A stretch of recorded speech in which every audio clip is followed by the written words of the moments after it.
Morning. Introductions are really funny. They paid me $60, so I wore a tie.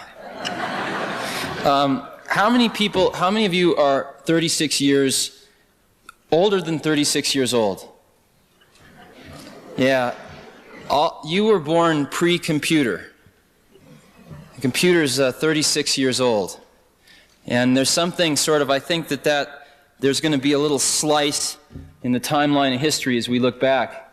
Pretty meaningful slice right there. A lot of you are products of the television generation. I'm pretty much a product of the television generation, but to some extent starting to be a product of the computer generation. And the kids growing up now are definitely products of the computer generation. And in their lifetimes, the computer will become the predominant medium of communication, just as the television took over from the radio, took over from even the book. Boy, I'll talk about anything you want to talk about today. I have about 15 or 20 minutes of stuff that I just wanted to cover really quickly. And then whatever you want to talk about, we can talk about. How's that? Yeah? How many of you own an Apple? Any? Or just any personal computer? Uh-oh. How many of you have used one or seen one? Anything like that? Good. Okay. Let's start off with what is a computer? What is a computer? It's really simple. It's just a simple machine, but it's a new type of machine. The gears, the pistons have been replaced with electrons. How many of you have ever seen an electron? That's the problem with computers, is that you can't get your hands on the actual things that are moving around. You can't see them, and so they tend to be very intimidating because in a very small space there's billions of electrons running around, and we can't really get a hold on exactly what they look like. Computers are very adaptive. It's a very adaptive machine. We can move the electrons around differently to different places depending upon the current state of affairs, the results of the last time we moved the electrons around. So if you were here last night and you heard about the brain and how it's very adaptive, a computer is in the same way very, very adaptive. Second thing about a computer, it's very new. It was invented 36 years ago in 1947. The world's first degree in computer science offered by a university, which was the University of California at Berkeley, and it was a master's degree, was offered in 1968, which means the oldest person that has a degree in computer science is 39 years old. And the average age of professionals at Apple is under 30. So it's a field that's dominated by fairly young people. Third thing about computers, they're really dumb. They're exceptionally simple, but they're really fast. The raw instructions that we have to feed these little microprocessors, even the raw instructions that we have to feed these giant Cray 1 supercomputers are the most trivial of instructions. They're get some data from here, get a number from here, fetch a number, add two numbers together, test to see if it's bigger than 0, go put it over there. It's the most mundane thing you could ever imagine. But the key thing about it is that let's say I could move 100 times faster than anyone in here. In the blink of your eye, I could run out there and I could grab a bouquet of fresh spring flowers or something, and I could run back in here and I could snap my fingers, and you'd all think I was a magician or something. And yet, I was basically doing a series of really simple instructions, moving, running out there, grabbing some flowers, running back, snapping my fingers, but I could just do them so fast that you would think that there was something magical going on. It's the exact same way with the computer. It can go grab these numbers and add them together and throw them over here at the rate of about 1 million instructions per second. And so we tend to think there's something magical going on when in reality there's just a series of these simple instructions. Now, what we do is we take these very, very simple instructions and we, by building a collection of these things, build a higher level instruction. So instead of saying turn right, left foot, right foot, left foot, right foot, extend hand, grab flowers, run back, I can say, could you go get some flowers? Could you pour a cup of coffee? And we have started in the last 20 years to deal with computers in higher and higher levels of abstraction. But ultimately, these levels of abstraction get translated down into these stupid instructions that run really fast. Let's look at the brief history of computers. Best way to understand it's probably an analogy. Take the electric motor. The electric motor was first invented in the late 1800s, and when it was first invented, it was only possible to build a very, very large one, which meant that it could only be cost justified for very large applications. And therefore, electric motors did not proliferate very fast at all. But the next breakthrough was when somebody took one of these large electric motors and they ran a shaft through the middle of a factory and through a series of belts and pulleys shared the horsepower of this one large electric motor on 15 or 20 medium-sized workstations, thereby allowing one electric motor to be cost justified on some medium-scale tasks. And electric motors proliferated even further then. But the real breakthrough was the invention of the fractional horsepower electric motor. We could then bring the horsepower directly to where it was needed and cost justify it on a totally individual application. And I think there's about 55 or so fractional horsepower motors now in every household.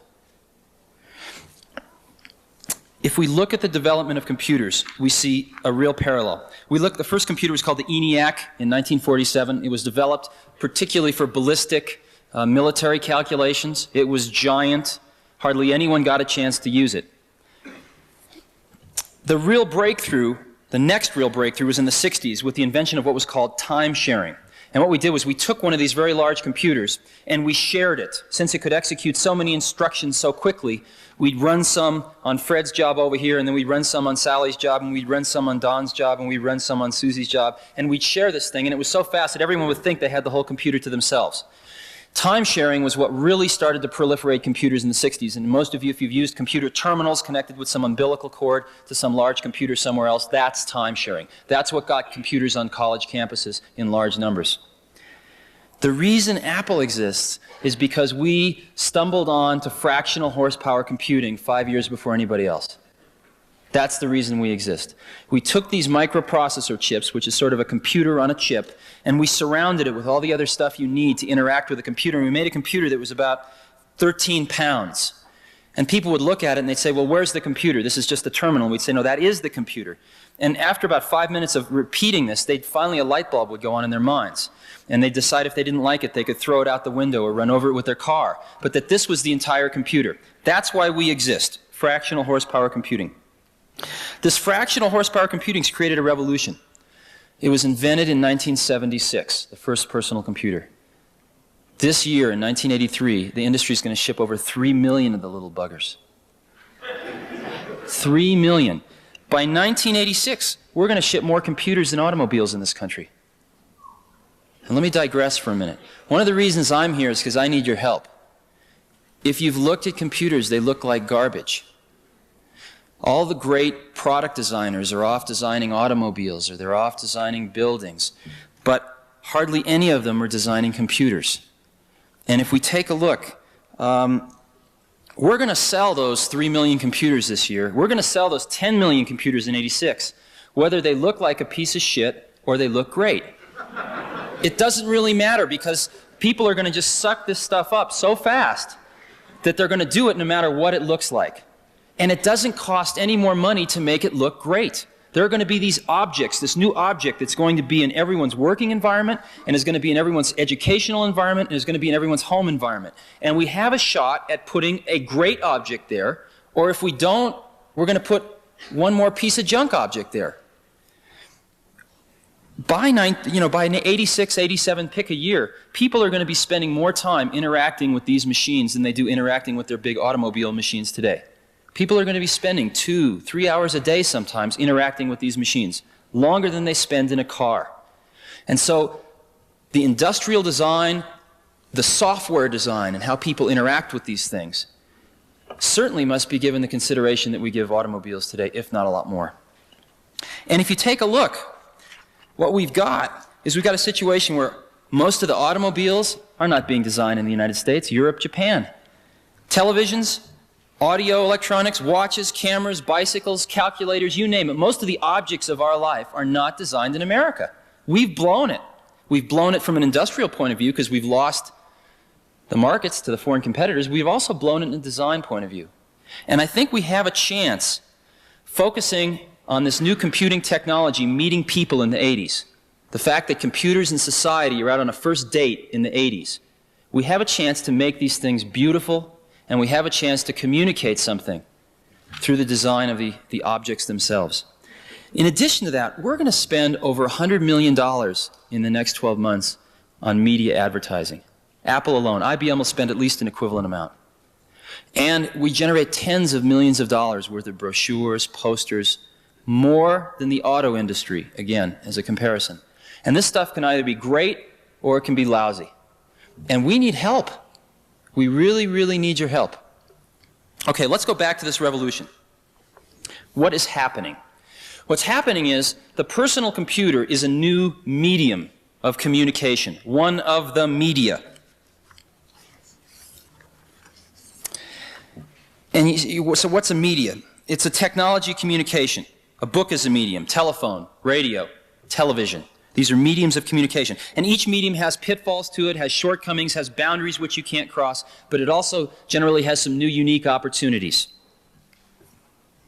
The neat thing is that each medium shapes not only the communication that goes through it, but it shapes the process of communication. Perfect example. If you compare the telephone to what we're seeing now in electronic mail, where we link a bunch of computers together and we can send messages to an electronic mailbox, which people can then receive at their leisure, we see that indeed, in one sense, we're sending voice through these wires, and in another sense, we're sending ones and zeros through these wires. So the content that's traveling through the medium is certainly different. But the most interesting thing that's different is the process of communication. When I talk on a telephone with anyone, we both have to be on the phone at the same time. When I'm working or when I want to send something to somebody with a computer terminal, I want to do a drawing and zip it over and put it in their mailbox, they don't need to be there. They can retrieve it at 12 a.m. in the morning. They can retrieve it 3 days later. They can be in New York and retrieve it. One of these days when we have portable computers with radio links, they can be walking around Aspen and retrieve it. And so the process of communication itself changes as the mediums evolve.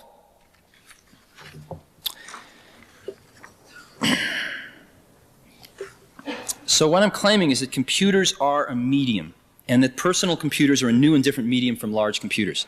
What happens when a new medium enters the scene is that we tend to fall back into old media habits. And let's look at a few transitions from one medium to another. Radio to television, television to this incredible new interactive medium of the video disc. If you go back and you look at the first television shows, they're basically radio shows with a television camera pointed at them.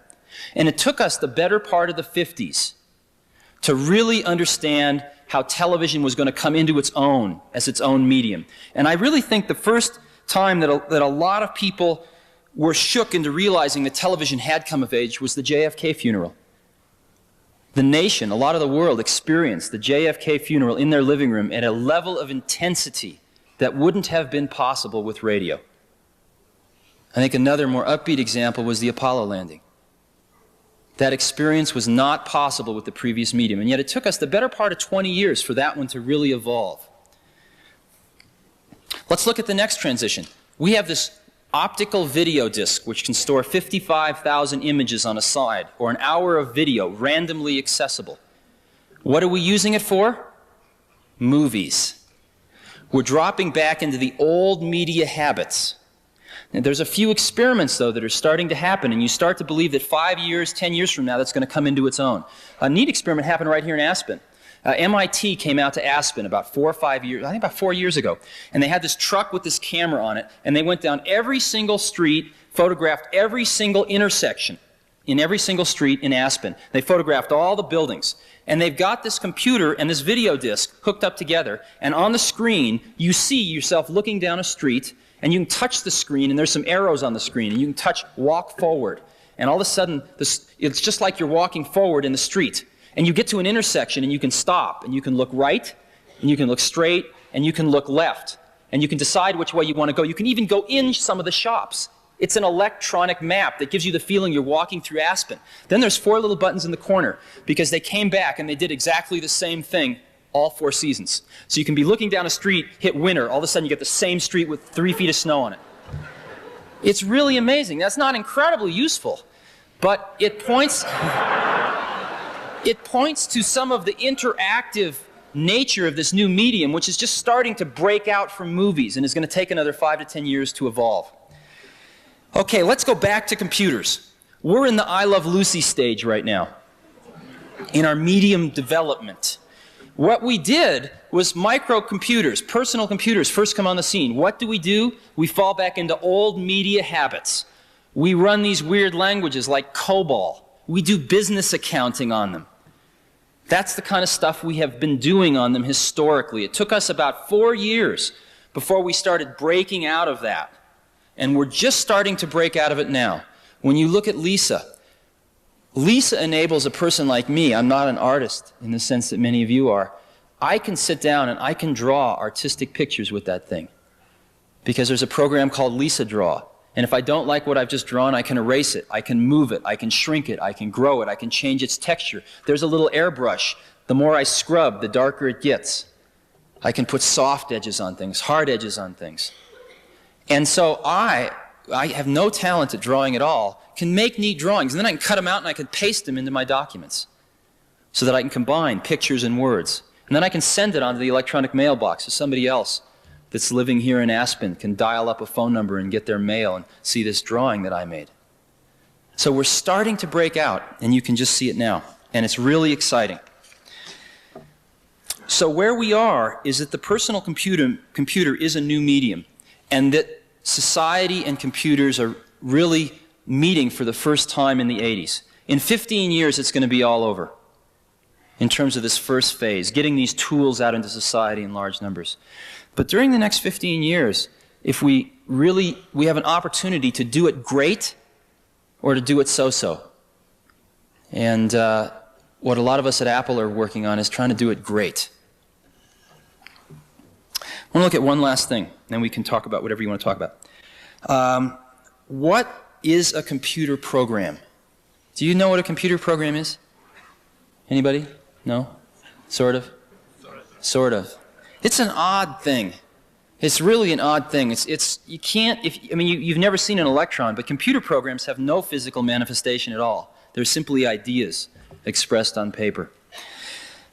Computer programs are archetypal. What do I mean by that? Let's compare computer programming to television programming. Again, if you go back and you look at the tapes of the JFK funeral in 1963, I guess, you'll start to cry. You will feel a lot of the same feelings you felt when you were watching that 20 years ago. Why? Because through the art of television programming, we are very good at capturing a set of experiences, two experiences, 20 experiences, and being able to recreate them.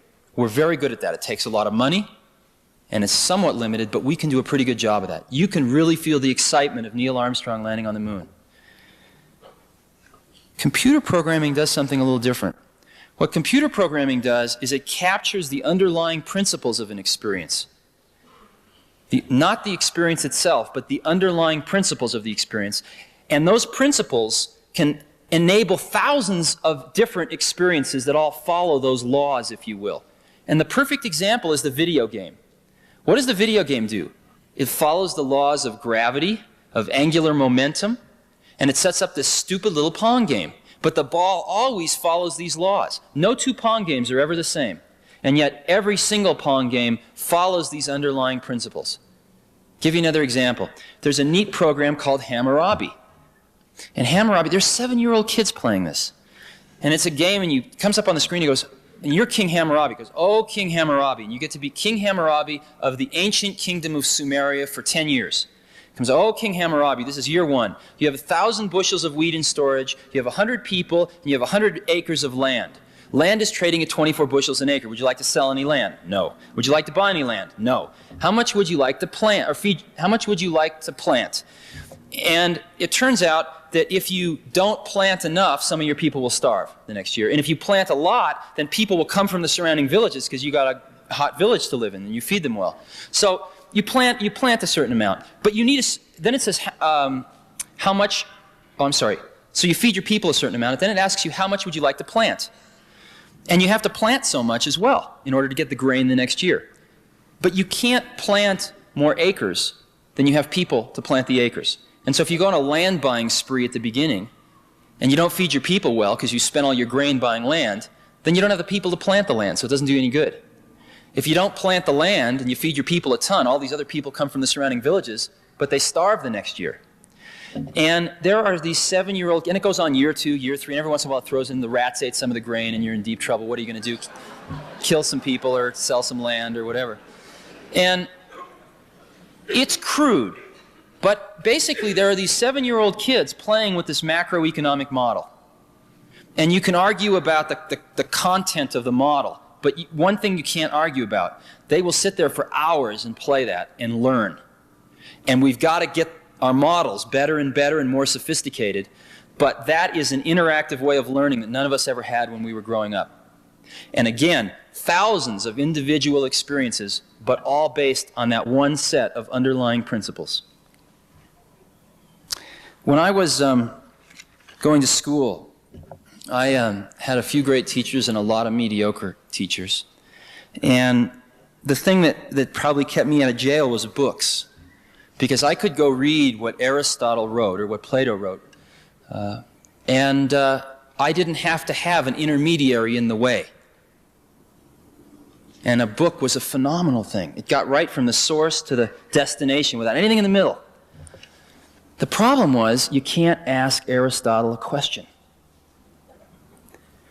And I think as we look towards the next 50 to 100 years, if we really can come up with these machines that can capture an underlying spirit or an underlying set of principles or an underlying way of looking at the world, then when the next Aristotle comes around, maybe if he carries around one of these machines with him his whole life, his or her whole life, and types in all this stuff, then maybe someday after the person's dead and gone, we can ask this machine, hey, what would Aristotle have said? What about this? And maybe we won't get the right answer, but maybe we will. And that's really exciting to me. And that's one of the reasons I'm doing what I'm doing. So what do you want to talk about?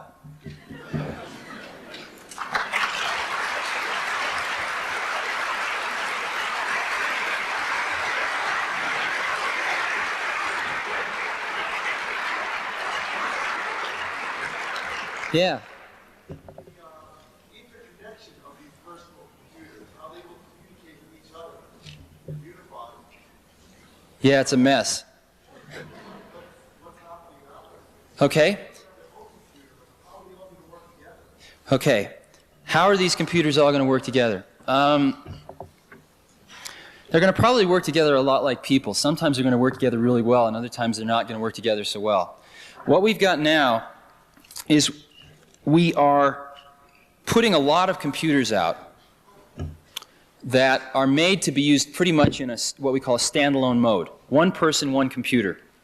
But it isn't very long before you get a community of users using these things that really want to hook them all together. Because ultimately a computer is going to be a tool for communication. So they want to hook them together and communicate. And over the next 5 years, the standards for doing this are going to evolve. They all speak different languages right now. And there's I heard a funny story. We've talked a lot with AT&T, American Bell, etc. And there's a funny story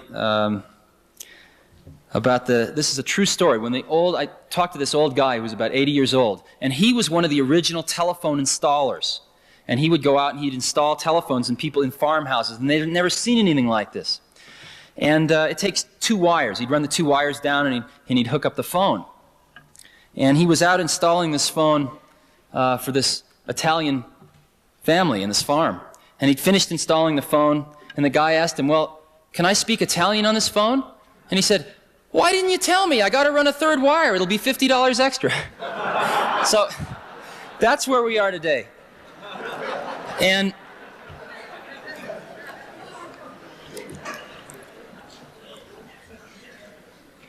what happened, there's been a few installations where people have hooked these things together. The one installation that stands out is a Xerox did it at a place called Palo Alto Research Center, or PARC for short. And they hooked about 100 computers together on what's called a local area network, which is just a cable that carries all this information back and forth. And an interesting thing happened when they did that. What happened was that you'd have a distribution list. So you'd want to send a memo to all the people in this group. And so you'd say, okay, you'd write a memo and you'd send it to the distribution list for all the people interested in the November forecast or new product Delta or whatever you're working on. But then an interesting thing happened. There were 20 people and they were interested in volleyball. So a volleyball distribution list evolved. And when there was the volleyball game next week was changed, you'd write a quick memo and send it to the volleyball distribution list. Then there was a Chinese food cooking list. And before long, there were more lists than people. And it was a very, very interesting phenomenon, because I think that that's exactly what's going to happen. is that as we start to tie these things together, they're going to facilitate communication and facilitate bringing people together in the special interests that they have. We're about 5 years away from really solving the problems of hooking these computers together in the office. And we're about 10 to 15 years away of solving the problems of hooking them together in the home. And a lot of people working on it, but it's a pretty fierce problem. Now, Apple's strategy is really simple. What we want to do is we want to put an incredibly great computer in a book that you can carry around with you that you can learn how to use in 20 minutes. That's what we want to do, and we want to do it this decade. And we really want to do it with a radio link in it, so you don't have to hook up to anything. You're in communication with all these larger databases and other computers. We don't know how to do that now. It's impossible technically. So we had three options. One was to do nothing. And as I mentioned, we're all pretty young and impatient, so that was not a good option. The second one was to put a piece of garbage computer in a book. And we can do that, but our competitors are doing that, and so we don't need to do that. The third option was to design the computer that we want to put into the book eventually, even though we can't put it into the book now. And right now, it fits in a bread box, and it's $10,000, and it's called Lisa. And it just so turns out that, fortunately, there is a giant office market out there that is buying these things a lot faster than we can make them. We're sold out for the next year. And we'll sell over $100 million of those things the first year. So, fortunately, there is an office marketplace where enhancing personal productivity is absolutely worth $10,000 a person. And they're gobbling these things up, and they will pay for the development of this new technology. The next thing we will do is we will find a way to put it in a shoebox and sell it for like $2,500. And that'll be the next step. And finally, we'll find a way to get it in a book and sell it for under $1,000. And we will be there within 5 to 7 years. And that's what we're working pretty singularly on. Yeah? You mentioned that Apple needs designers and industrial designers to help you. We as designers need Apple to do something for us in terms of providing computers as economical, in our sense of the word economical, and geographically allowing us to things. Is your company planning anything like that? I know you have a product in the market right now, but it's a little crude. Yeah, it is a little crude. Right. Okay, let me tell you that what we're planning to do to sort of be able to provide tools for graphic design. That'll never be our fort. Our fort is going to be just people. And relative to nothing, what we can give them in the next 5 years is a lot. And eventually we'll get to the point where people can create images that are as good as they could create any other way. But it's going to take the better part of this decade to be able to get it down to a price level that people can afford. But we're doing some things now. Every computer to date has used a weird type on the screen, as you've known. The I's are just as wide as the W's. They're non-proportionally spaced fonts, we call them. You call them. And it's really been impossible to use multiple fonts on the screen at any given time. Matter of fact, the fonts have been just garbage. And it's really been impossible to embed any kind of graphics with text. If you take a look at Lisa, it is totally proportionally spaced text. We have 30, 40 fonts on the screen that come out at approximately 80 dots per inch resolution on the screen, approximately up to 300 dots per inch resolution on a laser printer. And that's where we are today. And what you're saying is we really want to go to 600, 700, 800 dots per inch on a laser film printer. We're not there yet. But we're solving the problems of injecting some liberal arts into these computers. That's what we're trying to do right now. Let's get proportionally spaced fonts in there. Let's get multiple fonts in there. Let's get graphics in there so that we can deal in pictures. And let's get to the point where 3 years from now, when there is going to be no college student 3 or 4 years from now that's ever going to think of writing a paper without one of these things. Just like they will not think of going to a science class without a calculator today. And where we've got to get to is where people 3, 4 years from now are using these things and they go, wasn't this the way it always was? That's where we're trying to get to now. Once we get to there, then we can look at some of the other stuff. Yeah? Can you give us your perspective on the surveillance issue Apple's perspective Yeah, I only heard part of which part, you're talking about the people having these big databases about your life, or? The privacy issue.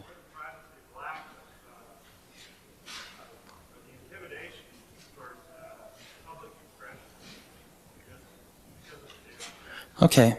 I guess what I see now is an incredible amount of information, but not a very great ability to distill any sort of knowledge or wisdom out of that information. We are all bombarded with information every day, and there is so much information in data banks, in congressional budgets, in testimony, in books, journal articles being published every day, and our ability to turn all that information, to filter it to what we're interested in, and to turn it into something useful to us, into some knowledge, is very low.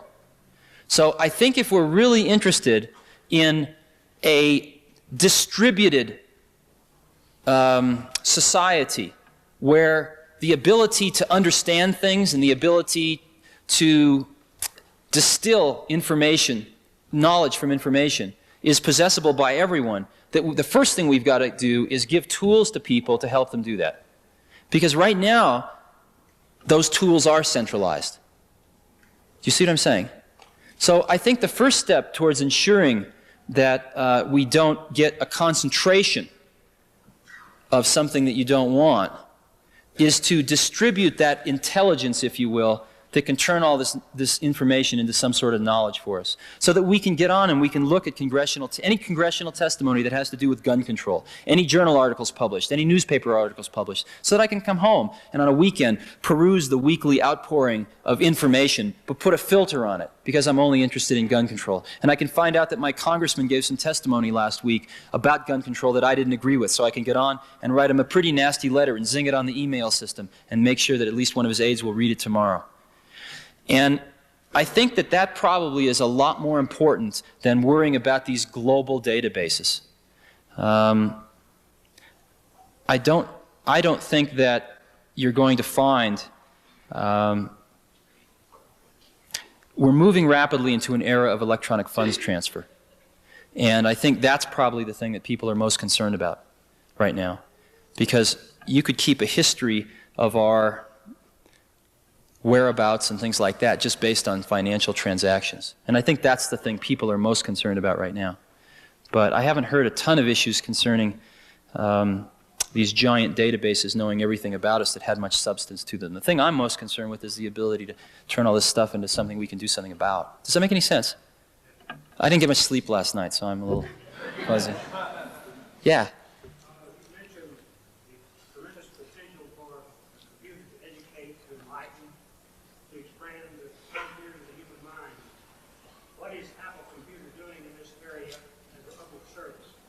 Ah, public service.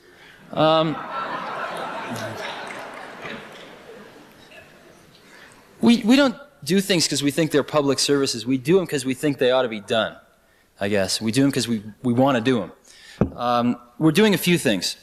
The first thing we're doing is there's a situation that's occurring in schools right now in that this all started, the former governor of California, Governor Brown, started this thing called the California Commission on Industrial Innovation in 1980.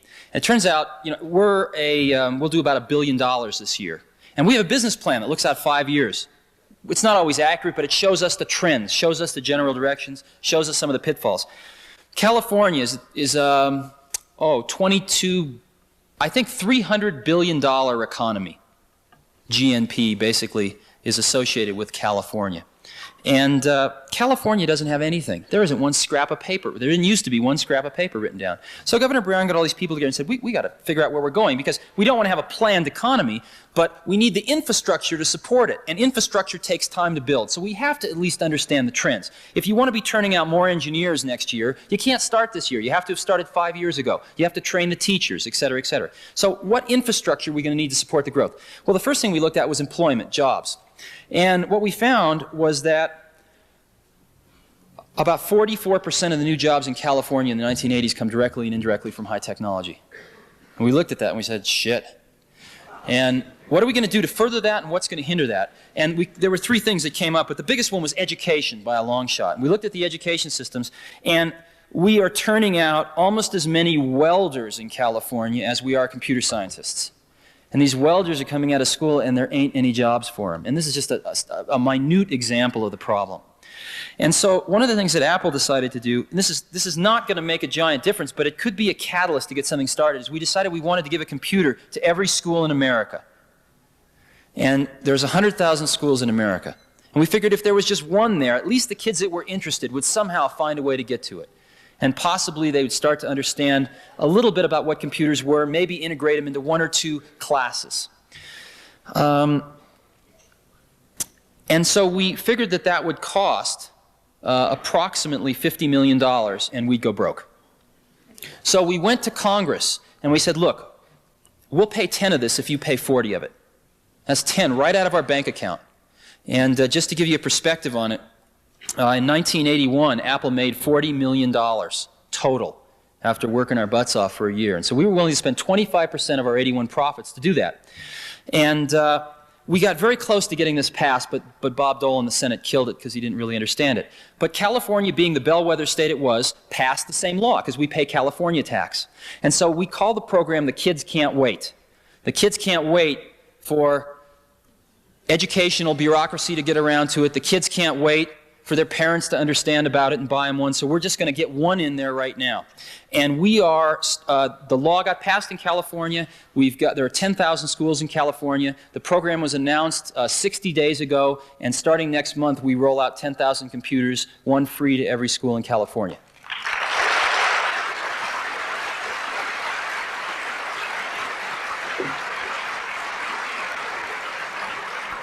And I guess the important thing, though, to restate, this isn't going to fundamentally change the problem. But at least it's going to get one computer in there so that if there is a student, especially in one of the schools that can't afford these things, which is another thing that concerns us, this computer have not split, at least they'll get exposure to one. So, yeah? We're constantly told that by 2000, 85% of this will be the information business. How do you feel about that? Well, over half of the gross national product is contributed by companies and people that are already in the information business today. And that's true. Most of the people that got laid off from General Motors are never going to go back to work at General Motors. Ever, ever, ever. And unless we retrain them and give them skills, they're going to burn the cities down. And that's one of the biggest problems facing us right now. It's real easy to talk high tech. It's real hard to take all these guys that have been putting fenders on for 15 years, you know, servicing computers. It's going to be really hard, and we're not paying enough attention to it right now. But we're already in the information age. We're ready there now. Most of us manipulate information for a living. Yeah? Yes, is there going to be a standardization of software, hardware, equipment, with proliferation of software happening? It's very difficult to decide what you show the Apple, you go with Apple students, me, Lisa, and it's very difficult to go out in the marketplace to decide what the quality of these people that put in architecture. Right. That's right. Here's a challenge for you. You want to just make a great contribution, have fun, make zillions of dollars, all at the same time. There are about 20,000 programs for the Apple II. There's for the IBM PC, which is the second most popular one now, there's about maybe 2,000 programs. That's a lot. And you go to buy one of these things and you don't know what to buy. So you go ask the computer dealer, which one should I buy? And that person doesn't know. They're out selling computers. They're not looking at software, and so they give you a bullshit answer and you buy it, and maybe you're happy and maybe you're not.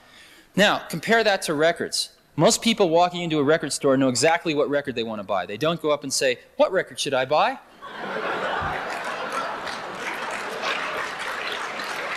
They know exactly what record they want to buy because there is the phenomenon of the radio station, a free sampling, so that we make our decisions before we go in to the distribution center for the records. We need the equivalent in the software business. We need a software radio station, quote unquote.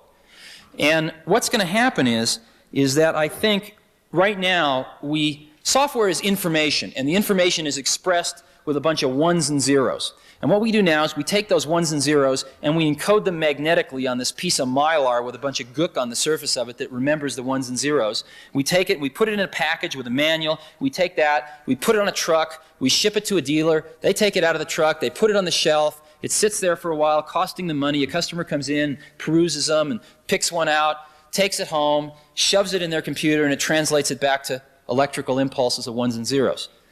Now, I mean, that's a pretty long path. Where we'll be going is transmitting this stuff electronically over the phone lines, to where when you want to buy a piece of software, we take our ones and zeros, and you ever push a touch-tone phone and you're doot, doot, doot, doot, doot, doot, doot, right? We'll send tones over the phone that the computers will understand and go directly from computer to computer. That's what we'll be doing. Once we do that, maybe it's possible to say, well, we'll give you 30 seconds of this program for free, or we'll give you 5 screenshots, or we'll let you play with it for a day. And if you want to buy it, just type in your Visa number and you got it. I don't know how we're going to do it, but we need a radio station. Yeah? Could you address about computer literacy? That's what Lisa seems to be changing the parameters of computer literacy. The person who uses Office has really done something about machines. Right. Now they actually know how to roll them out. So where do you see it now? Where do you see it going? Okay.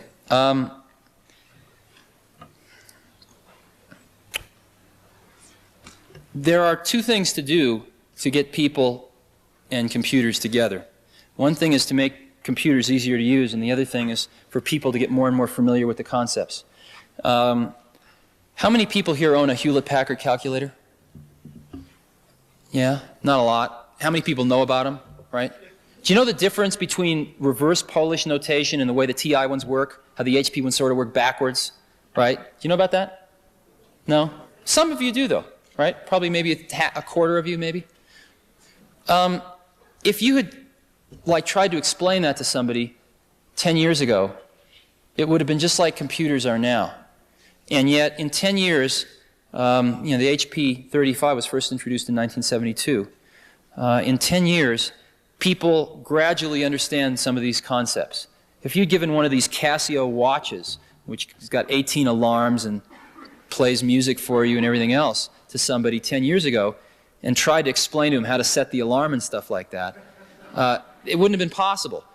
Automatic bank telling machines, et cetera, et cetera. So gradually the level of technical literacy is rising. The problem is we're educating people on these garbage devices. You know, setting a Casio watch is really a pain still. So even though we have products like Lisa, we are still going to need to educate people about what computers are and what they do. But where we're trying to get is we're trying to get away from programming.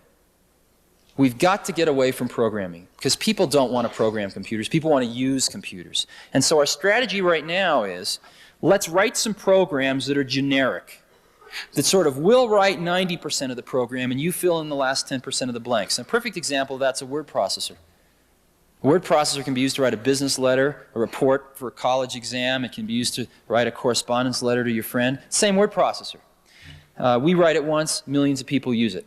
Another program, you know, there's a lot of database programs. There's some spreadsheet modeling programs where we do 90% of the work, you do the other 10. Where we're moving in the future, though, is programming with graphics, connecting the dots, if you will. And that's what you'll be seeing more of over the next 5 years. What's really exciting, though, let me give you a little... some of the finest people are going into software right now. And matter of fact, about a year ago, I met this little kid in Chicago who had started this company called Aristotle Software. And he was 13, and he started it with his more mature 14-year-old friend. And a year ago, they were making about $4,000 a week off selling 3 game programs. Now, let me give you an example of how this can work. We have 1 million Apple IIs out there. 1 million. And people have paid about $2,000 for them. So if they can buy a new program, one of these new diskettes, for $100 that lets their computer do something totally new that it never could do before, that's a good deal. So let's say your girlfriend is in the real estate business, right? You know a little about computers. And she comes home and she's filling out all these crazy forms and going through all these calculations trying to do some creative finance. You go, wait, I could write a program for that. And you write a program. It's not that hard to use. And over the next few months, she goes, well, can it do this? Oh, sure, that's easy. Can it do this? No, that's hard. You refine this program to where it's really great. And all of a sudden, she shows it to all the other people she works with. She brings it into the office, or she brings them over one day, and they just go, wow, I got to have this. This is worth $2,000 to me right there, just for that one application. Okay, let's say that you put that program on the market and sell it for $100. Well, the dealer's going to take $50 of it. So you'll see $50 per copy. And let's say it costs $25 to make it. You're going to make $25 profit per copy. If you can sell that to just 10% of the Apple II owners the first year, not including any new Apple II owners, because we're shipping almost 1 million computers a year, so it'll double the next year, but forget about that. Even the previous owners of 1 million. You'll sell 100,000 copies times $25 profit per copy, or $2.5 million profit the first year, selling to just 10% of the people, and you can write that program with under $10,000 worth of computer equipment. That's what's happening. That's why they're Aristotle softwares. And so you're seeing a flurry of activity there right now. Yeah? How did you manage to successfully grow so fast in terms of all the people? And how does that affect the human interaction between the people, particularly the ones who were there originally? Okay. The actual turnover at Apple has been very, very low since inception. It's been under 5% since inception, actually. Okay, we do it in a few ways. First thing we do is, what's happening is the definition of an American corporation is evolving. And it's evolving in a almost semi-socialistic dimension, which is very interesting. 100% of the professionals at Apple own stock in the company. 100%. Everybody owns stock in the company. And what that means is these traditional barriers. I've never heard the word labor or management mentioned at Apple, ever in my life. We have no unions or anything. People say, God, the electronics industry doesn't have any unions. And that's true in one way, but in the other way, we've got like one of the best unions of everybody going towards the same exact goals and objectives that I've ever seen in my life. It's on sort of an economic scale for sure, because it's in everybody's best interest to see the stock go up. But more importantly, we feel that for some crazy reason, we're in the right place at the right time to put something back. And what I mean by that is most of us didn't make the clothes we're wearing, and we didn't cook or grow the food that we eat, and we're speaking a language that was developed by other people. We use a mathematics that was developed by other people. We're constantly taking. And the ability to put something back into that pool of human experience is extremely neat. And I think that everyone knows that in the next 10 years, we have the chance to really do that. And we can look back, and while we're doing it, it's pretty fun too, but I mean, we can look back and say, God, we were a part of that. And so everyone is working 18 hours a day right now. Now, on the people side, we believe in the phenomenon of great people. And what I mean by that is we think there are people that are so good that they can run circles around 5 pretty good people. Okay? And those are the kind of people that we want at Apple. They're hard I mean, they're all idiosyncratic, but they're the fun people of the world. They're the artists of the world. And so what we have is sort of a very small company in terms of people for our revenue. We are going to cross $1 billion in sales very shortly with under 5,000 people worldwide. And that's phenomenal. And I think our feeling has been that what we want to do is keep the number of people down so that we can spend time with... You started with 2 or 3 people. Right. 5 years you got 5,000. I assume a lot of them are manufacturing people. No, not very many are. Under 2,000 are. How did you grow that fast and manage that growth? I mean, there were people, you had a nucleus of some kind. They were all buddy-buddy, and everyone was very friendly. Yeah. And all of a sudden, there's these huge divisions. I assume, I don't know what Right.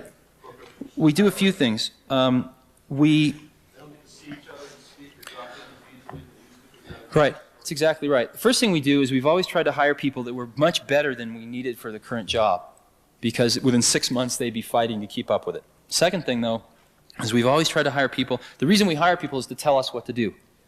And so at Apple, when you get hired, some people survive and some don't. But in general, it's, hey, this is the general thing we think we need done. Go figure out what we need. Come back and tell us how much it's going to cost, and go do it. And so we've got an incredible group of entrepreneurs. And we're always arguing with each other and things like that, but that's just fine. And so the 5,000 people we've got, most of those people are very independent thinkers, and what they really want is they know what to do. What they want is the environment where they don't have to convince 30 other people that it's the right thing to do. Does that make any sense? And it's harder as we get older. It's harder to spend time with everyone and to pull everyone together. But we really make an attempt to do that. And I guess our feeling is that the day that somebody working at Apple decides that they can't make a difference anymore is the day we've lost. You know? And we have the standard stuff. I mean, anyone can come see myself or John Scully or anyone else anytime they want. I mean, it might take a day or two to schedule it. But we've got people at all levels floating around, coming to see us. The other thing we've observed, of course, is that the oldest and largest organization in the world has only 4 layers of management. And that's the Catholic Church. And 5 if you count the highest order, I suppose. And so we see no reason why we need over 4 layers of management. And indeed, we have usually about 3. And that's, the president, we maybe have a division manager, and then maybe under that a marketing or engineering manager. And that's really about it. So that's what we're trying to do. Yeah, well, what's really interesting is that people a lot of times, we have good people, and what they've been able to do over the last 5 years is pretty awesome. But what's even neater is that what we can do in the next 5 years. I mean, we're in a position now where we're selling $1 billion of stuff a year, and where we've got one of the most recognized consumer brand names in the country. And so, if we get it together, we can turn out these incredibly great products with incredibly great advertising, with incredibly great software. And so what we want to do is just get great people to come help us do that, because that's a pretty giant thing to try to do. But that's what we're going for. We started with nothing. So whenever you start with nothing, you always can shoot for the moon. You have nothing to lose. And the thing that happens is when you sort of get something, it's very easy to go into cover your ass mode, and then you become conservative and vote for Ronnie. So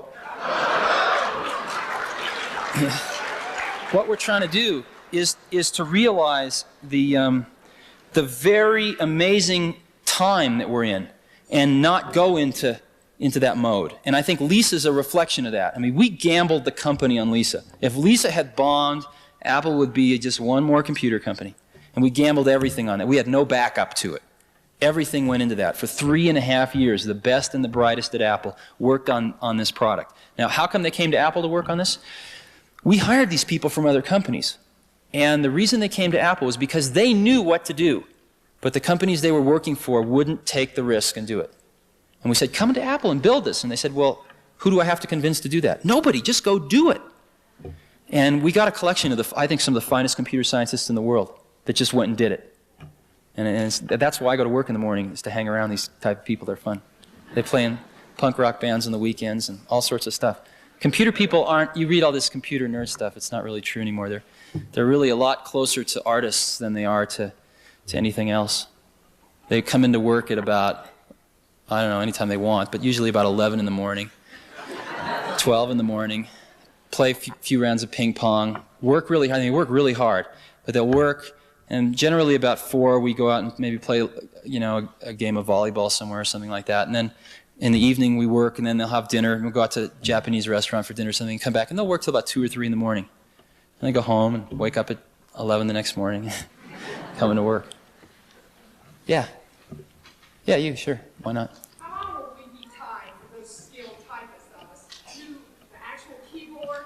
And once that voice generation really comes into being, what will that do for those of us who have invested thousands already in this keyboard that we have? Uh-oh.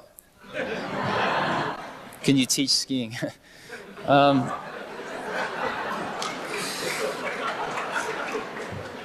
Voice recognition is it's going to be the better part of the decade away. We can do toy voice recognition now. The problem is it isn't just recognizing the voice.